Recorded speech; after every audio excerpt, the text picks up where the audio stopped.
Well, I hope you all had a wonderful Thanksgiving, that you have enjoyed at least one of the obligatory leftover turkey sandwiches, and that you are all feeling stuffed and satiated as is appropriate on this Sunday after Thanksgiving.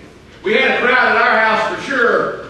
15 for lunch, 5 overnight guests. The big dogs had to stay out in the kennel because they're big, really big. But Artie the Wonder Dog, that is to say, His Royal Highness, had a wonderful time. Artie decided that he liked Thanksgiving just fine. That dog, y'all, is so cute. He was running all over the house and getting treats from everybody all day long. He was trolling for turkey. Speaking of food, we had plenty, which is the understatement of the year. We had a ham and a turkey. Moreover, we also had so many sides that I lost count. Here's as close as I can get. Dressing, sweet potatoes, spinach madeleine, green bean casserole, au gratin potatoes, zucchini and corn stir, rolls, salad, fruit salad, and that's not even to mention the several hors d'oeuvres and pies for dessert. Indeed, we had so many sides that I believe that some were never discovered at all. Just tucked away this place and that place. But the thing is, my wife did it, all of it, pretty much. She had a little help, but not much. It was an absolute command performance. Me, I washed the dishes. It took 2 hours, but that was okay because I was watching the LSU game all the while, and so it was great. After lunch, we had music as promised. Our friend George Hancock plays piccolo in the Shreveport Symphony, I believe, does he not? But he also plays flute and a mean baritone sax. He brought his flute, and I told him that since there was no way we could follow him on the guitar, he was going to have to follow us, and he did too. We've never sounded that good. But it's been an awful whirlwind as well. The activity the last several days. Friday was a great day at St. George's. It was a wedding of Dave and Tina Short's beautiful daughter Brenda to a fine young man named Bo. The wedding was beautiful, the music was beautiful, as were the several thousand rose petals generously sprinkled from here to the youth room. If you want to see a picture after church, I've got one. Indeed, I joked with the family that the wedding would be memorable, if only because we would be finding those rose petals for months to come. Then Friday night, we went to Trell Stunford's 50th birthday party, the Big 5-0 at Ralph and Cactus, where I thought the St. George's Choir was very well represented. I think everybody had a good time. I spent pretty much all of yesterday getting ready for this morning, and then the day after services, we have our concert and reception beginning at 2 o'clock. Suffice it to say that Denise and I will probably go to bed early this evening, especially her. She's been working awfully hard. Haven't you, sweetheart? I love you.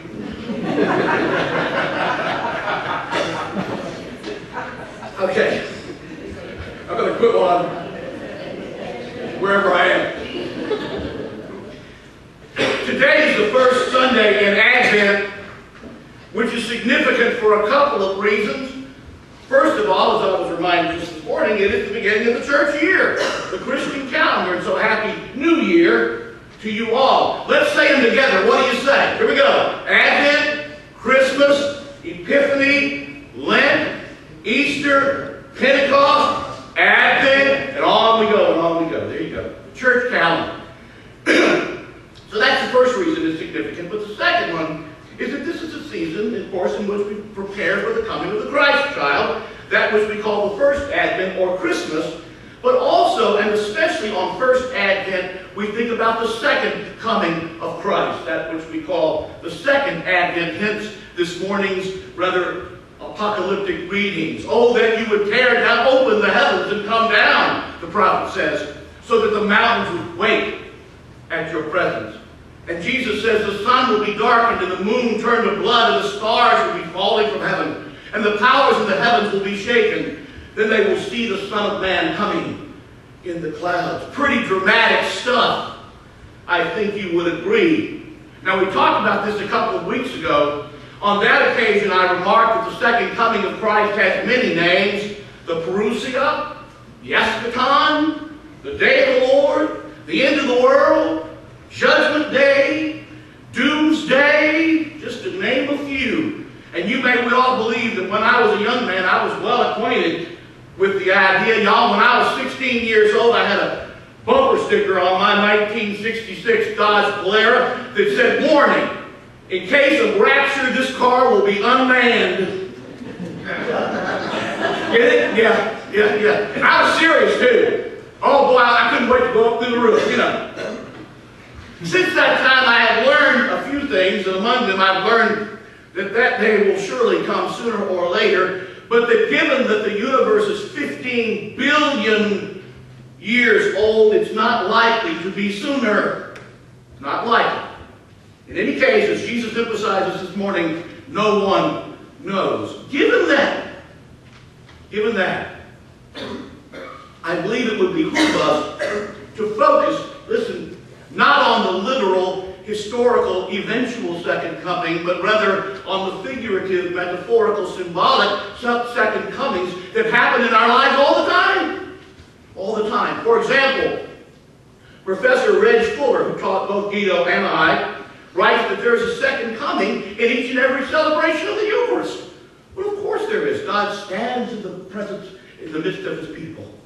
Moreover, as I mentioned to you several weeks ago, Jesus the Christ is continually coming in our lives over and over again. In the people that we meet, in the situations that we encounter, we discover the Christ in others, and hopefully they discover the Christ in us. Indeed, it was the Benedictine monk Henri Lassalle who writes that the second coming has, for all practical purposes, happened already for all those who are thoroughly converted, thoroughly surrendered, determined to follow Jesus at all costs. For those happy few with one foot in the kingdom, perhaps Jesus has already arrived. Note I say one foot in the kingdom, not two, one. There is a not yet aspect of it as well. One foot in the kingdom. In Romans chapter 7, St. Paul laments the human condition. It is a heart-wrenching outpouring of frustration and despair. He writes that no matter how hard he tries, he often does those things that he doesn't want to do, while at the same time not doing those things which he knows he ought to do. He just can't get it right. Try as he might, he can't get it right. And finally, in the powerful climax of the passage, he writes, "Wretched man that I am, who will deliver me from this body of death?" That's all of our bodies, guys. Who will deliver me? Now, when I first encountered that passage, I was a teenager, an adolescent, and I was well acquainted with the body of death because I was living in it, right?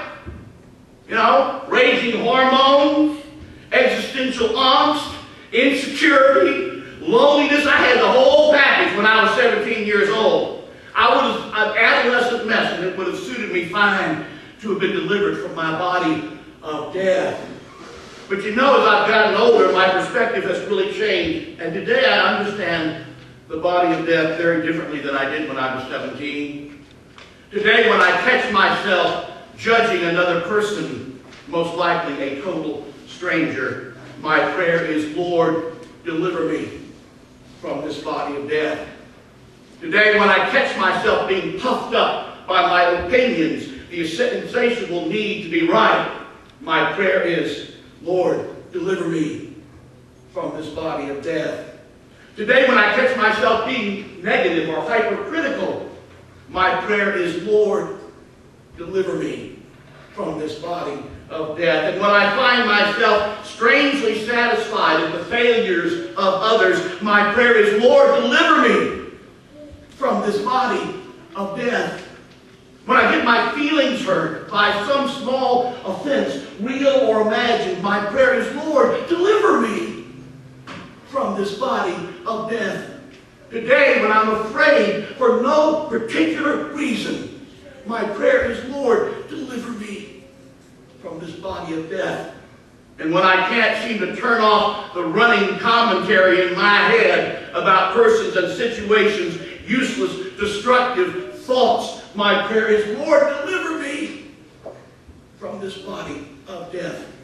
And finally, when I'm afraid of dying, ironically enough, I pray to the Lord, Lord, deliver me from this body of death. At the very end of Romans 7, Paul finds the answer. It is the coming of Christ over and over and over again. Of course it is. As he is determined to follow Christ, as he is determined to be completely surrendered, fully converted, he finds that he is indeed delivered from his prison of death. And I believe the same is true for us as well. Listen. Jesus the Christ comes to deliver us. I really think that's a better word than save. I really do. He comes to deliver us. He comes to set us free from the illusory, self-imposed prisons in which we find ourselves. They're not real, y'all, but they seem real to us, don't they? Jesus comes to set us free from that. He comes to love us into the kingdom.